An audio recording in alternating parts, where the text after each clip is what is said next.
Hey guys, I'm here with Adam Greenfader, and we are new to Puerto Rico, PR consultants. We've been here about 4.5 years. We love to cheerlead Puerto Rico on this channel, but Adam is actually the original and far more knowledgeable cheerleader of Puerto Rico. You've been doing this for a long time, and so we're just going to have a conversation today. Adam's got a new book, and I watched you give a presentation yesterday that was impressive. I told you afterwards, kind of sort of half jokingly, that, hey, I'm all in, I'm going to invest here a little bit because of what you said.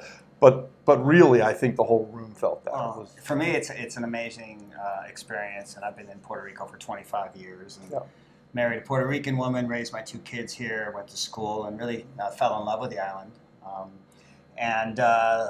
Puerto Rico 2.0 now with groups like yourself, Robbie, coming in and really wanting to make a change on the island. It's important. I mean, the reason I decided to come down and be with you guys is you can feel the passion. You guys have really a deep-seated love for the island, for where you are, wanting to help and really make a difference. And I think that's a theme of kind of the network that we're involved with, for sure. That's where the heart is, right? And that's make some money along the way, right. Leave the island better than we found it, hopefully create a whole bunch of jobs that are high paying. And I wish I would have had some group like yourself to be able to join up when I first arrived here, because we kind of had to learn it on our own.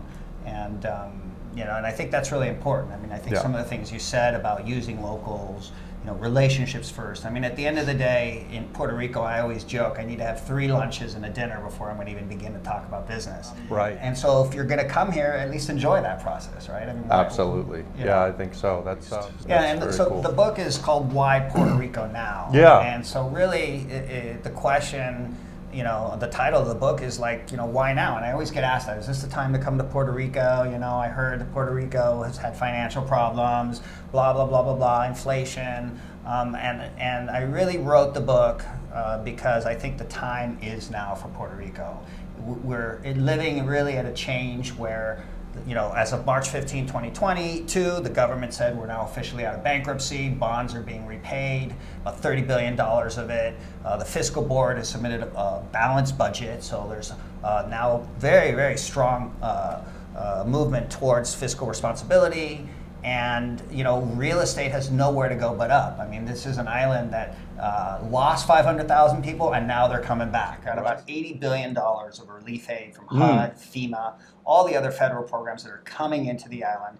This will be the first year of positive economic growth, 1.6% positive economic growth, which we have not had in over 15 years. Now, that might not seem like a big number, but if you've been negative for 15 years, that's a huge number. Right, and that number is only expected to go in the next couple of years, but up. So we've got tourism that's breaking all records. Discover Puerto Rico's done an amazing job. Invest Puerto Rico's done an incredible job bringing investors. So the metrics are all just starting to hit.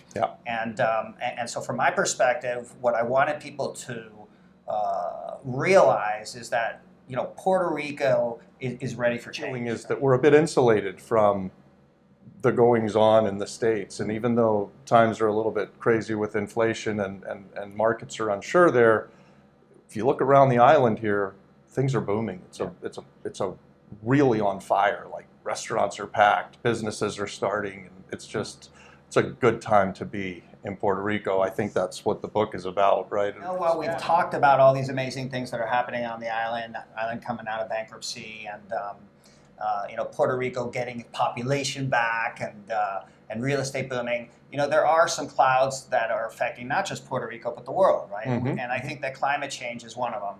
Obviously, when you live on an island and you're surrounded by a lot of water, that's got to be a priority.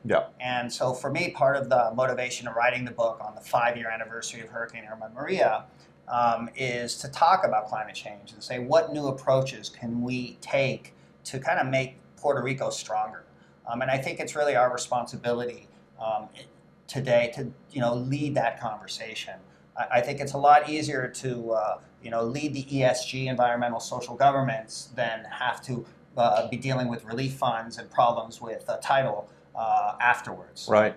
And so part of the book was about what new technologies exist, specifically with blockchain, that will bring new revenues to pay for some of those costs. And I think that the Homeowners Association in Puerto Rico, like the rest of the U.S., are underfunded, right? They just don't have the money to do the repairs that are necessary to deal with climate change. And part of the solution that we talk about in the book is the use of blockchain to generate new revenues, specifically for those that contribute. And without getting too technical, you can read the book for the details. And you talk about all that in this book? I do. You really got a lot in here. It's 200 fun-filled packed pages. It's easy to read. It's coming out in September for the 5th anniversary of Hurricane Irma Maria. Okay. If you go to our website, AG&T.com, there's a link, Why Puerto Rico Now. You can pre-register for the book, and it would be my pleasure to start the conversation. Very much. My pleasure. Thank you. This will be in my library, so Thank you. I love it. Thanks very much.